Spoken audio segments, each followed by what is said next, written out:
एक समय की बात है, एक बहुत ज़्यादा घना जंगल था जिसमें बारिशों का मौसम आने वाला था। सभी पक्षी बहुत ही परेशान थे क्योंकि सभी पक्षियों ने अभी तक अपना पक्का घर नहीं बनाया था। इसीलिए सभी पक्षी सुबह सुबह उठकर अपना घर बनाने के लिए लकड़ियां ढूंढने जाते थे। चलो रे चलो, जल्दी से जाकर जंगल से लकड़ियां ढूंढ लाता हूँ, वरना दूसरे पक्षी सारी लकड़ियां ले आएंगे। चल रे कालू कौवे, अब नींद से बस कर, पूरी रात सोता ही रहा है। बारिश का वक्त करीब आता जा रहा है, जल्दी से जाकर लकड़ियां ढूंढ लेता हूँ, नहीं तो बाकी सारे पक्षी लकड़ियां ले जाएंगे।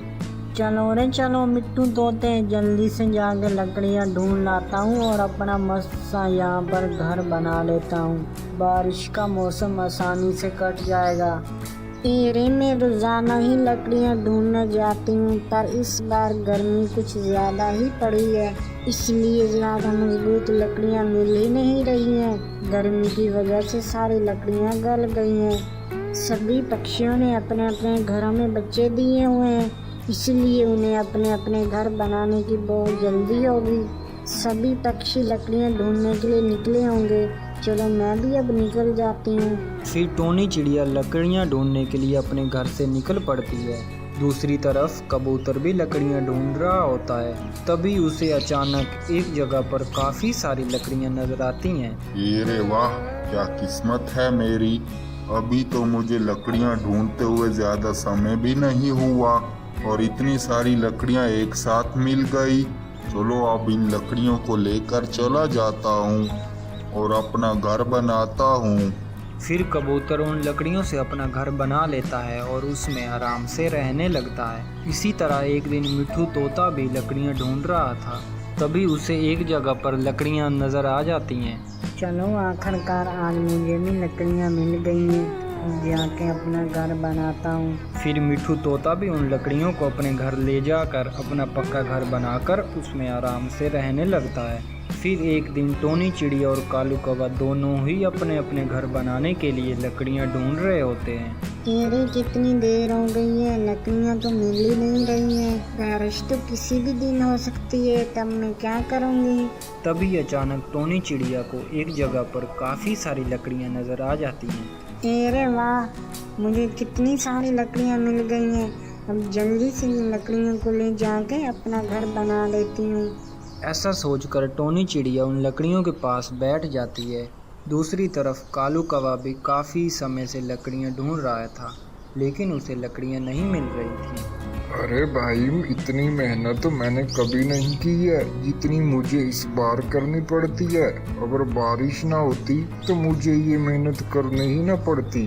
तभी कालू कौवे की नज़र टोनी चिड़िया पर पड़ती है।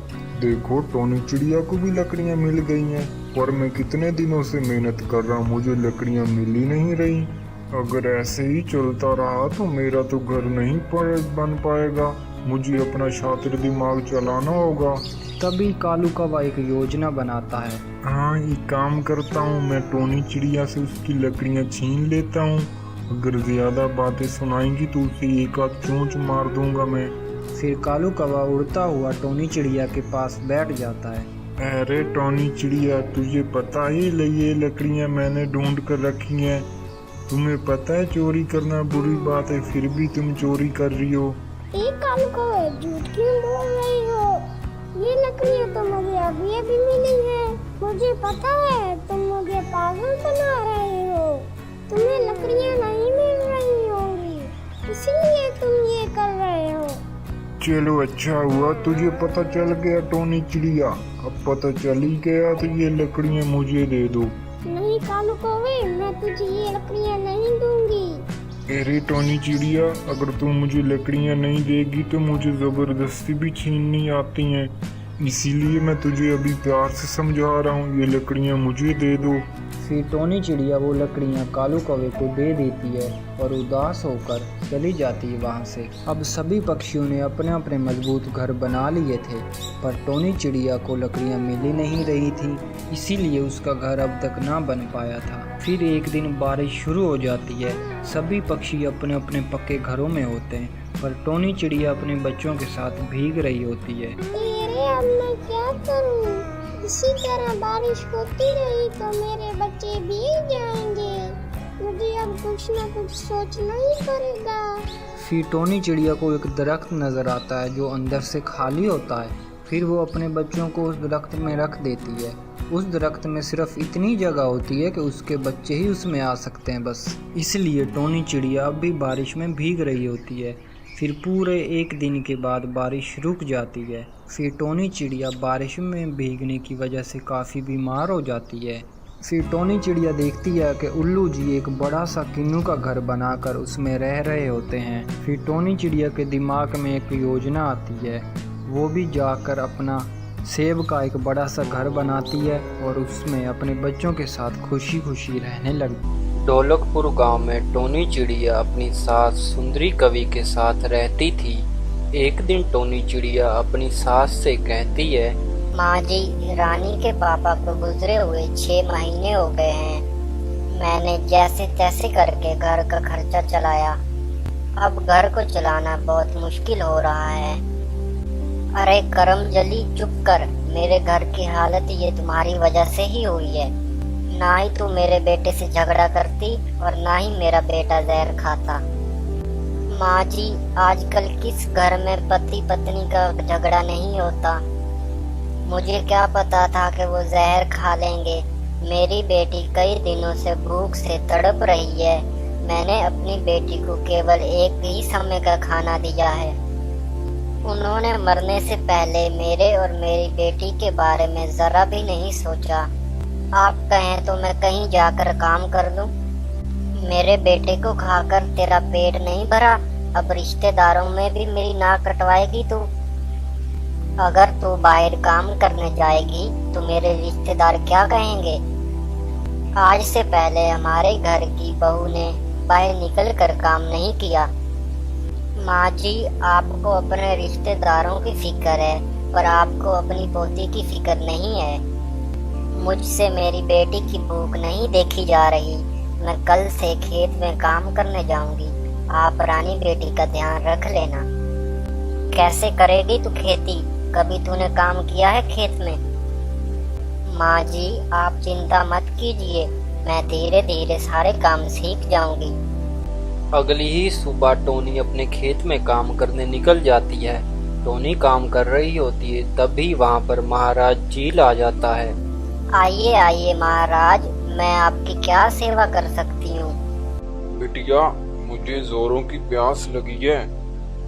तुम्हें खेत में काम करते देखा तो मैं यहाँ चला आया।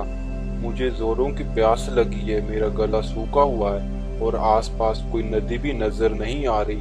मुझे पानी पिला दो। मैं अभी आपको पानी पिलाती हूँ। मेरे पास ये सूखी रोटी है, आप इस रोटी को खाकर ये पानी पी लीजिए। मेरी माँ कहती थी कभी खाली पेट पानी नहीं पीना चाहिए। महाराज वो सूखी रोटी खाकर पानी पी लेता है। बिटिया, तुमने मेरी प्यास बुझाई है। मैं तुम्हें कुछ देना चाहता हूँ। ये लो केले के बीज, ये अपने खेत में तुम बीज देना।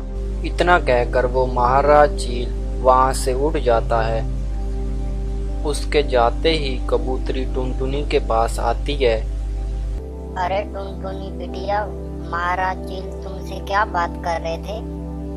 इन पर ज्यादा भरोसा मत करना, ये मूर्ख बनाकर लूट लेते हैं। ऐसी कोई बात नहीं है कबूतरी बहन, आप फिक्र ना करें।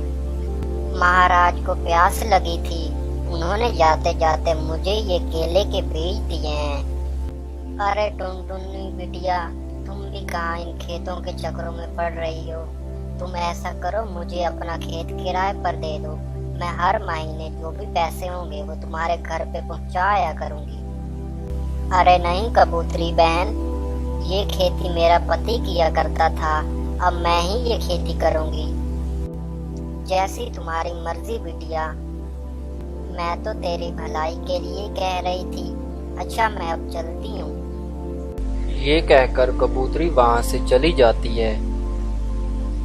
कबूतरी के जाने के बाद टोनी चिड़िया महाराज चील के दिए हुए केले के बीज को अपने खेत में बीज देती है। इस तरह से कई दिन गुजर जाते हैं। एक दिन टोनी चिड़िया देखती है कि उसके खेत में काफी सारे केलों के दरख्त उग आते हैं और उन पर केले भी लगे हुए थे। टोनी चिड़िया ये सब देखकर बहुत खुश होती है।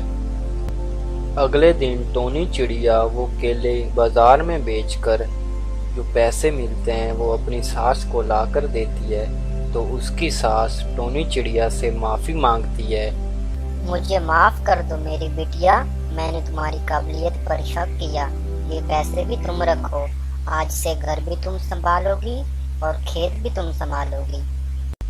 इस तरह से टोनी चिड़िया केलों की खेती करके अपना घर चलाती है और वो खुशी खुशी अपनी सास और अपनी बेटी के साथ रहने लगती है।